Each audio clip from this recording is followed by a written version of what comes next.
Hello everyone. I hope you're well and welcome to today's webinar on elevating your career. We'll be covering IWFM memberships, upgrades, professional recognition, and the assessment journey. So on today's agenda, we will be explaining the IWFM membership grades and progression routes, helping you understand when you can use the letters after your name and how others recognize the value of postnominals, showing the benefits of upgrading your membership, helping you gain clarity on the assessment process and available routes, and seeing how IWFM membership aligns with professional standards and industry recognition.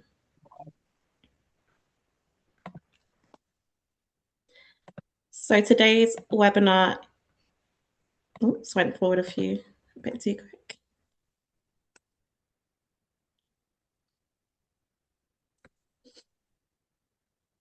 Bear with me. Yeah, today's webinar is hosted by myself and David. I am the Senior Professional Development Advisor at IWFM, so cover all things professional development and membership. And I'll let David introduce himself. Good afternoon, everyone. It's just about afternoon. Yes, my name is David Tournay, and I basically wear three hats for IWFM today. Hat number one is that I look after the assessment process. So that's obviously what I'm talking about today. Hat number two is I'm responsible for our professional standards, and I'll be talking a bit more about those later on. And hat number three today, I'm a disgruntled England fan. But I'll move on from that. So I'll hand back to Alaya.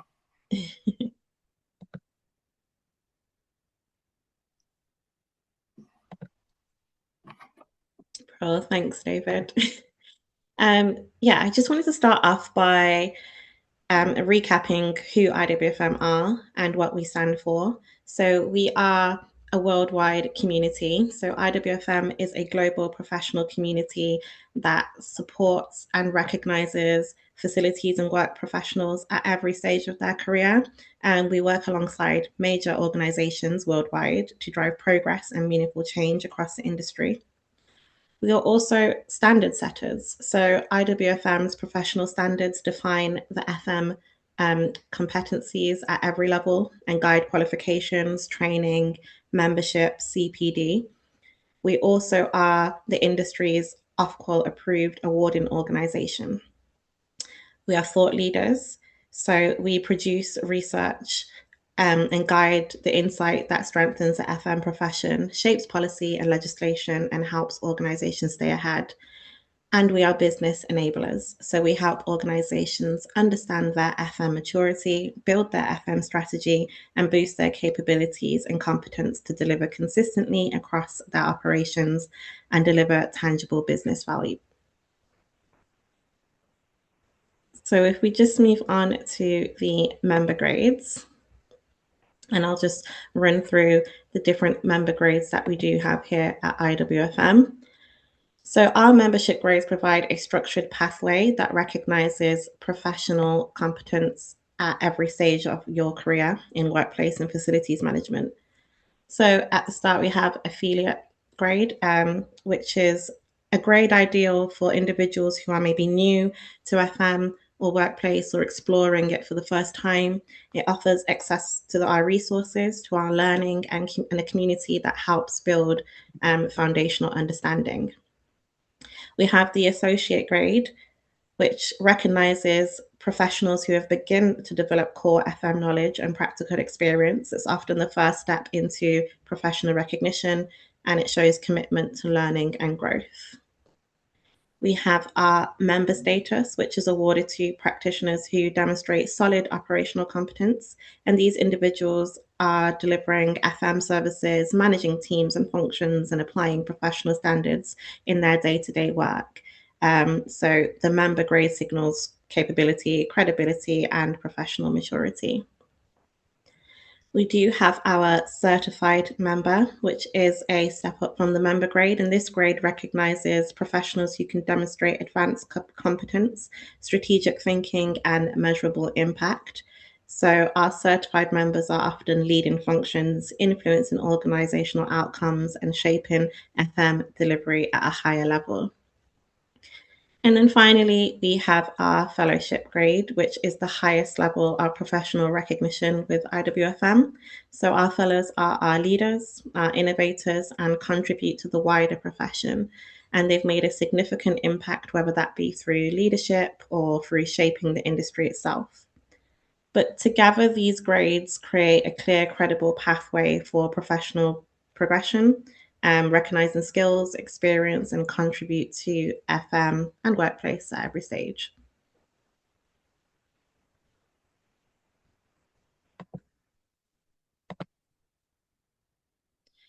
So, if you do need support when upgrading or thinking about what level to go to next, you can feel free to book in an appointment with myself. And you can do this by visiting the IWFM website at www.iwfm.org.uk and clicking membership. And then on this page, you should see the little icon that's on the left, which says schedule a call with us. Once you have clicked this, if you choose membership and professional development discussion, it will take you to my calendar and you'll be able to schedule in a time where we can go through your career progression and grade progression a little bit more.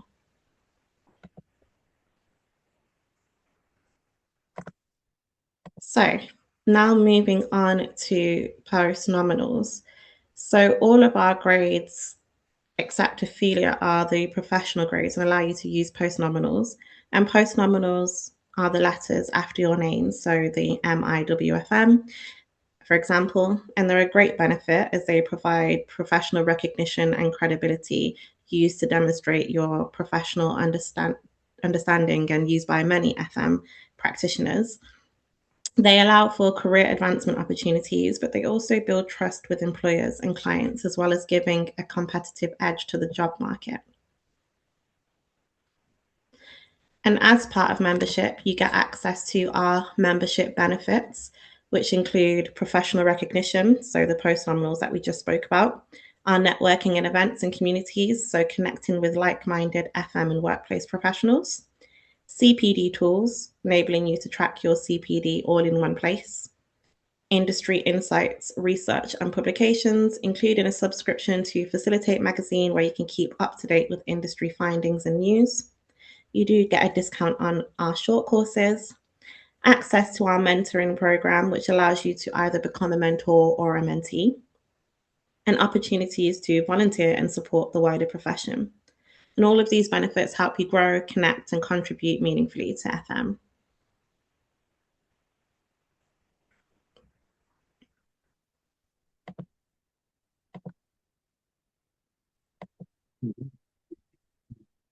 So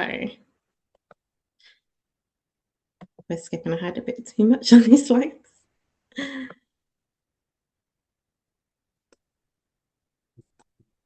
Oh, There we go, membership benefits. I mean, this is just a follow on from the benefits that I've discussed before, but it gives you a clearer visual of what benefits are available between our entry level versus our professional member grades. And as you can see down there, we are proud to support veterans transitioning into facilities management careers. So we do offer a discounted rate on affiliate membership, a free assessment when joining as a professional member, and this helps make the pathway more accessible for those moving from military to civilian roles. But I will now hand you over to David, who will take you through the assessment process. lovely. Thank you, Leah. As I said before, good afternoon to you all, and it's nice to meet people out in TV land there. And thank you for your interest in becoming a member of the IWFM, which is, I think it's, before I move on, I think it's worth highlighting really, when we say the Institute for Workplace Facilities Management, it's always worth asking the question, well, what is an institute? What's it for? What's the purpose? And I think the key thing is really, and hopefully this has come through already, but certainly will do through the bits I'm going to talk about, is the key thing really is it's about building your career, building your knowledge, building your experience, building your capability. And therefore, as an institution, learning is a very, very important part of what we do. Learning is a very important part about what we do for our members at all different levels, about encouraging that journey. So really, I think becoming a member of IWFM, whatever grade it is really a start of a journey. It really isn't just a thing. Yes, I've got this. I can put these letters after my name. Happy days. It's actually far, far, far more than that in terms of giving you access to giving you access to learning type activity, uh, information, access to other organisations, etc., which will help you as an individual and progress your career to be a real professional within this sector. So it's very much a helping hand for you, and therefore, from that point of view, it's about you holding your hand out and asking for it. Really, not asking for it, but certainly taking advantage of those opportunities. And the more you'll take advantage of the opportunities, the more and more you'll get out of it, I can assure you. So that is a really important piece to highlight. So we talked about earlier on, we touched on this earlier on, that all of our work within the IWFM is based upon the professional standards. Now, what we mean by professional standards or our competency standards, or you can call them all sorts of different things, essentially what we do here is we are defining what does good look like in terms of working within our sector. So if someone's working perhaps a supervisory or a junior management level, what do you need to know about finance? What do you need to be able to do about procurement? What sort of things does good practice look like in regards to making sure that our sector is actually sustainable? What does that actually look like?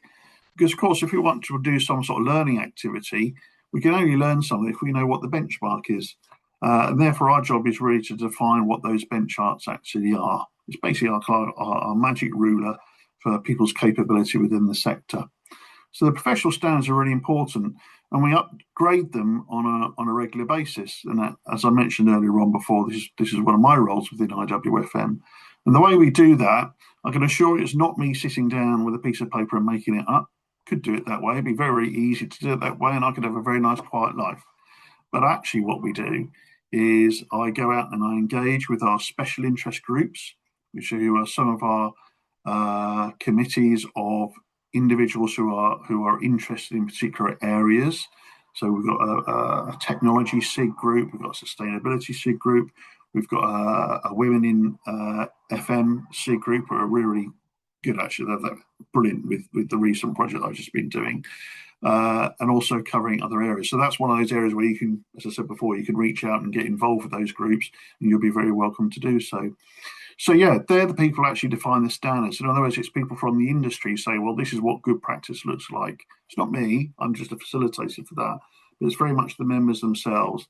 And we review and update those on a regular basis to make sure they're reflecting best practice, current use of technology. Say, for example, how is AI going to impact on how we actually work?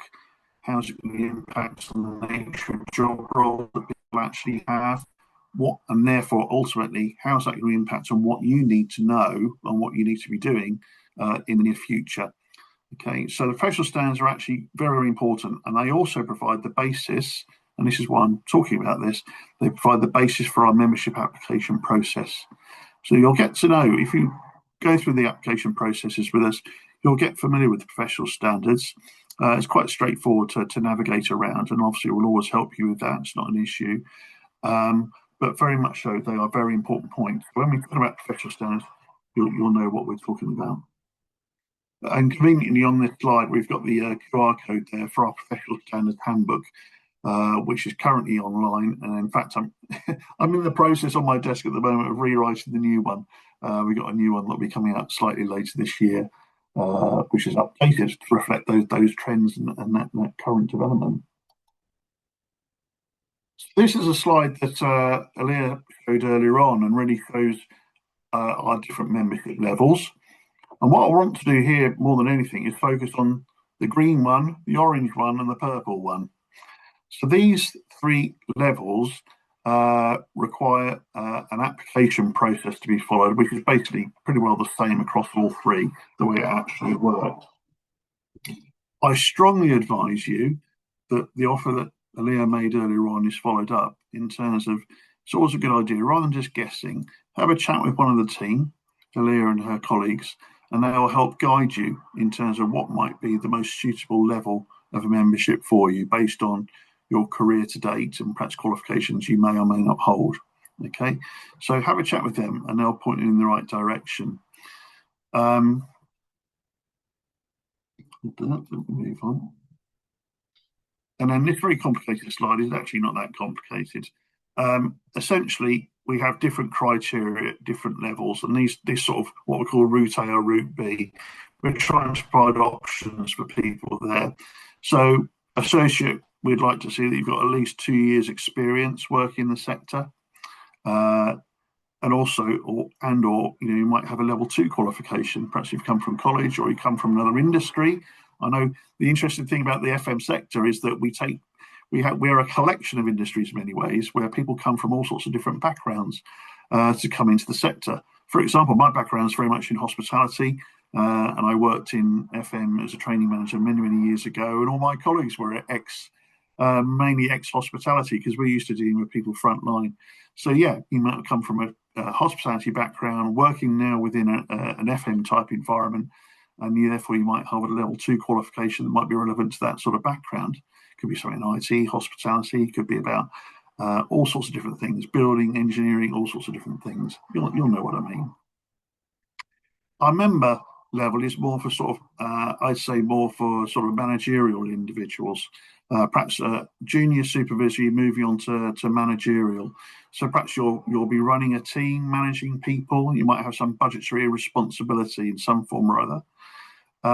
Or route B, if we got on there, at least 5 years of experience in this sector. And of course, there we go, we've got 3 years of managerial experience is important to that as well. So again, you've got some experience under your belt, to say the least, and you'll be experienced about working with other people and really getting to understand what the sector's all about. And then certified really is also really about our sort of more senior managers. And typically, the typical way we do certified applications is by holding an IWFM diploma, which is actually a level 6 qualifications, a level 6 qualification. And we also have another mechanism for that as well, which I'll talk about in a little while, called the experiential route. And finally, while I'm here, I'll talk about fellows. The fellow application process is different from the others in the way we actually do the application. But the key thing about a fellow application is these are senior individuals within the sector, and they are individuals who will have demonstrated that they've put something back in. So it's almost like goes round in a circle. So these fellows will be, in fact, there's a good example of this. Many of my assessment team that I work with, who assess the applications from individuals like yourselves when they're looking for membership, they're all fellows. They're people who've worked in the industry for many years, and they want to put something back by encouraging others and supporting others in the sector. So they also get very much involved with our special interest groups, as I referred to earlier on, and other activities that we do as an institute and contribute towards that community. And they do that in their own, they do that free of charge in their own time. So they're very much handing back to their sector. I was going to say they're the elder statesmen, but I think if I said that to them, they'd probably get very upset. So I won't refer to that in future. Let's look at actually how you actually do the form, and it's very simple, I'm pleased to say. So the first thing is, as I mentioned, have a chat with the team. Tell us about your current job role and your responsibilities. What do you actually do? And they can actually guide you about the relevant level. So be that member or certified, etc., or associate. They can actually guide you to the right level. For each of those points, we're going to ask you to fill in a form. There you go, highly imaginative. And our form is really, again, is split into different sections. So we ask you, first of all, to give us a quick summary of what you do. So what's your daily job role? What have you done in the past? We're not asking you to write War and Peace, just maybe a couple of 100 words maximum, something on those lines. but very much talking about you yourself. And when you fill these forms in, it's important that you're very selfish. We want you to talk about what you do, not what the organisation does. Sometimes we get so used to writing about the organisation we're in, we're part of that broader team. But in this context, we're interested in you as an individual. It's you yourself. So be selfish in this regard. Secondly, what we're going to ask you to do, I mentioned earlier on about the professional standards. Well, in the form, we've actually listed a range of usually about 6 or so different standards from our professional standards manual, and we've picked those out. And we ask you to give some examples of how you've applied that particular competency. So, for example, it might be about how you've engaged with particular customers or clients, I should say. How did you deal with that client? And then also what we ask you to do is therefore reflect on that and say what went well and what would you do differently next time. So we really want you to come up with some real live examples. Talk to us about your experience. Okay, we're not trying to trick you. I can assure you of that. We're really trying to encourage you to really describe what you do and what you've done. So therefore, it's quite a narrative piece to put together. But again, we're not asking for pages and pages and pages. We're just asking for a couple of paragraphs describing real-time things that you've actually been involved with, perhaps over the last 2 or 3 years, giving good examples. And I'm sure if we all sat around over a cup of coffee, you could all come out with lots and lots of different examples of things you've done, which would fit in really, really well. It might be perhaps implementing a new system, or it could be there's some problem that you had to resolve. I'm sure you're all very good problem solvers. It's typical of the sector that you had to deal with. It might be a case of you started a new job role and you had to get to know your team and allocate new skills. You might be involved with a learning and development activity and all sorts. So very much give us some examples against those competencies. The next stage is also within the form. We also ask you, and this is why I said you'll get familiar with the professional standards, we ask you to pick a couple of extra optional competencies. So these are things that might reflect specifically your areas of work. So for example, if some of you are more involved with IT, if IT is a big thing for you, well, pick some out from the IT group of professional standards. If some of you are more involved with perhaps quality assurance, pick some out of those that might be relevant to you. Finance, procurement, people, all those different areas. So also this just helps you to really customize it for you. Because again, as I said before, we're trying to really get you to tell us about who you are, what you're all about. So therefore, you can pick out a couple of optional competencies there as well. You just cut and paste them into the form. And again, give us your examples of how you've applied these things, what went well, what didn't go well, what would you do differently next time? Because really what we want you to do is really pick out your learning points out of that. Where am I strong? Where am I weaker? Perhaps where's my CPD going to lead me in the future? Once that form is completed and you send it in to us, what then happens is that Alaria and our team will check that everything's complete and everything's been filled in correctly. All the sections have been completed, and then we send it off to one of my team of assessors, who I mentioned earlier on, who are all fellows of the organisation. Many of them are actually still currently working in the sector as senior managers in different places. So we've got a real wealth of experience, and they'll go through the form to double check that yes, this person is working at the appropriate level for the sort of membership level that they actually want to gain. And they'll also give some feedback where needs be, particularly if it isn't successful. We might go back and say, well, actually, I think you might be relevant for this other grade at this stage. And the other key thing, we're working on this at the moment, so this is a work in progress piece, but we're also hopefully later this year, early next year, we're designing it so that when you finish completing the application process and you're successful, what will then happen also, we'll be able to highlight for you areas of CPD that might be relevant.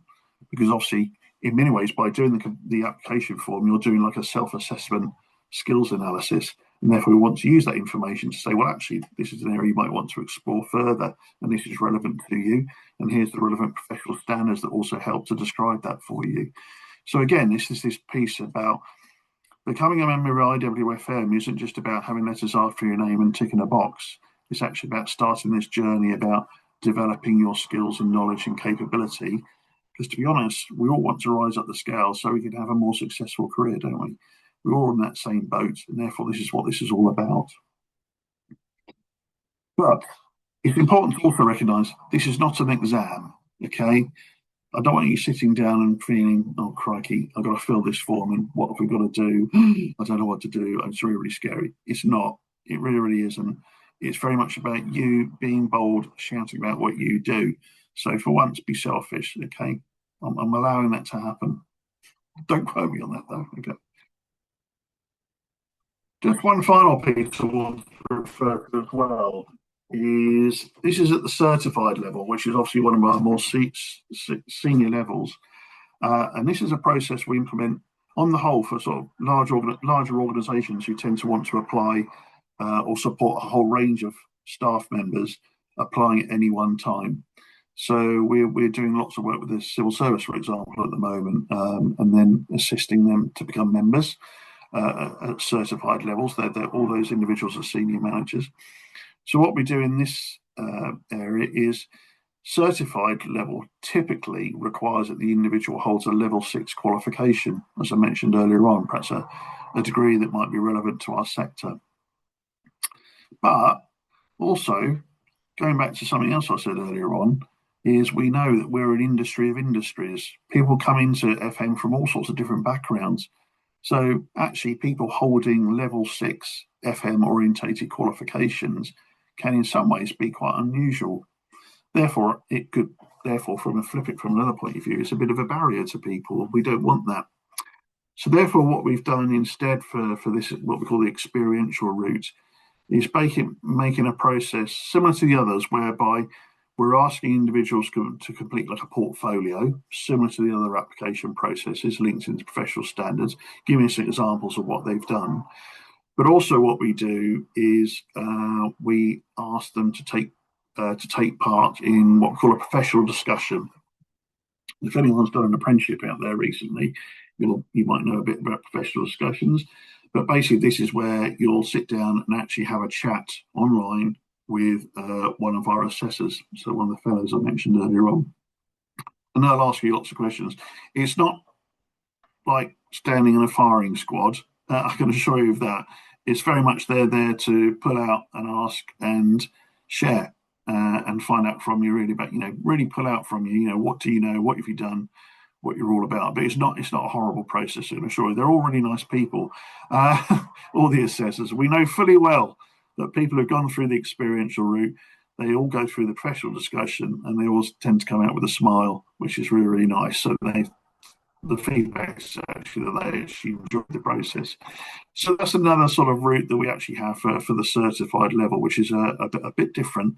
But as I say, it works quite well when we're working with large organisations. Where am I now?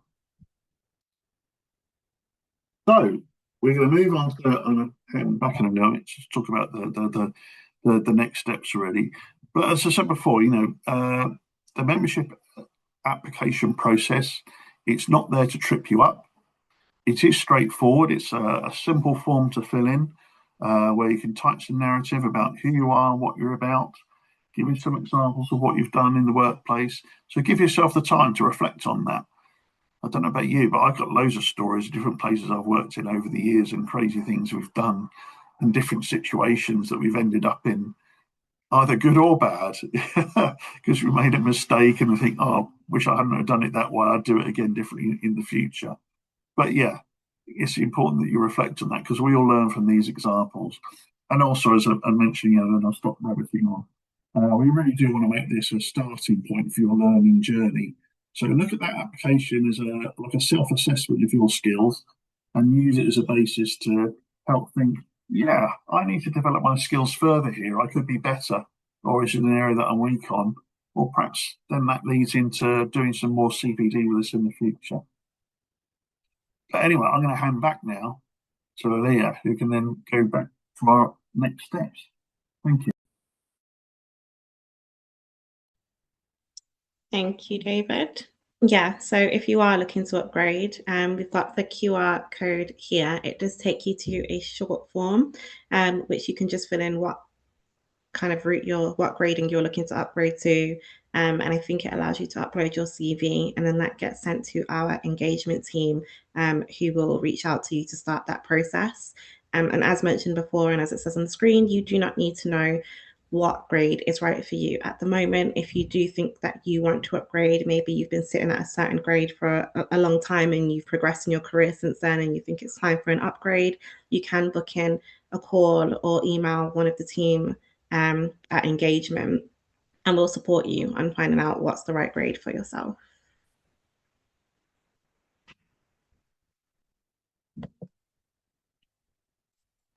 So thank you for listening to us today. And is there any questions?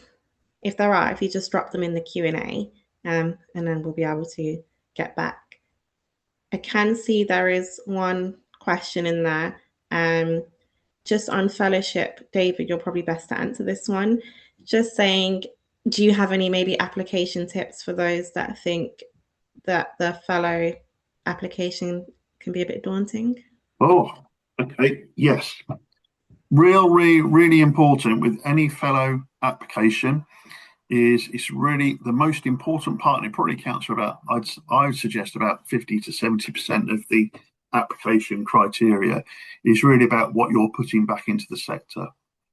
So if you're working at a senior level, perhaps at a certified level in sort of IWFM terminology, I would strongly suggest that before you apply for today, you might want to get involved with some of the special interest groups or regional groups that we have within IWFM or other. It doesn't have to be through IWFM, of course, it can be through other organisations as well. But that's what the assessors will really be looking for. It's about what you've done, not within your own job and your own organisation, but what you've done beyond that. Okay, so that's the critical piece there. In terms of daunting, no, the application isn't daunting. Like the experiential route, when the assessors for fellow, the assessors will actually again do a professional discussion with you, like an interview, and again, it's always a very positive discussion because they're experienced people within the sector. You'll be an experienced person within the sector, so you'll have lots of stories to share, I'm sure. So it certainly isn't a daunting thing in any shape or form. I can honestly say that the assessors are very much hands-on real people. They're not ogres. It's not like doing a driving test. It's certainly not like doing a driving test.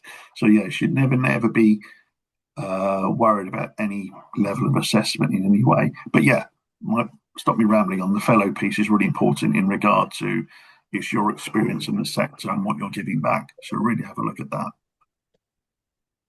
Thank you, David. There is another question in that about how they can get in touch with somebody around which application to complete. And yeah, you can, I think I put it on the previous slide, but if you go onto the IWFM website and in membership, if you click on the membership tab, it will allow you to book in a call with somebody.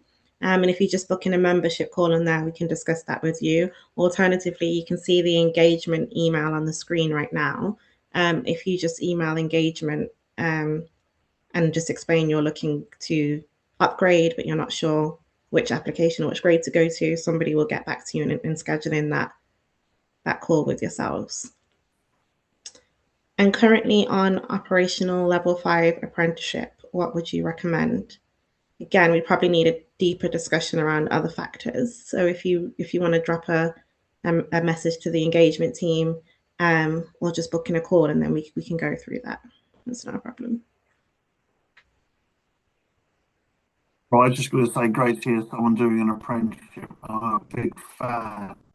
So I love to hear that. That's fantastic news. More the merrier. Are there any further questions? We'll just wait a couple more seconds to see if anyone's got anything further to ask.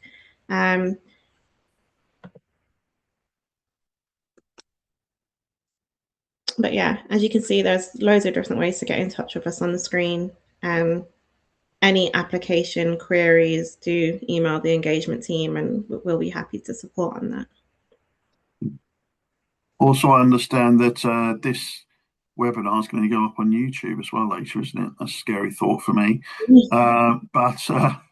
But again, if you want to hear any more or see the slides, more importantly, which detail things in more detail, or all these contact details, just pop on there and the IWFM YouTube channel, and then that'll be up there, which will be a useful reference for you. One more question for you, David.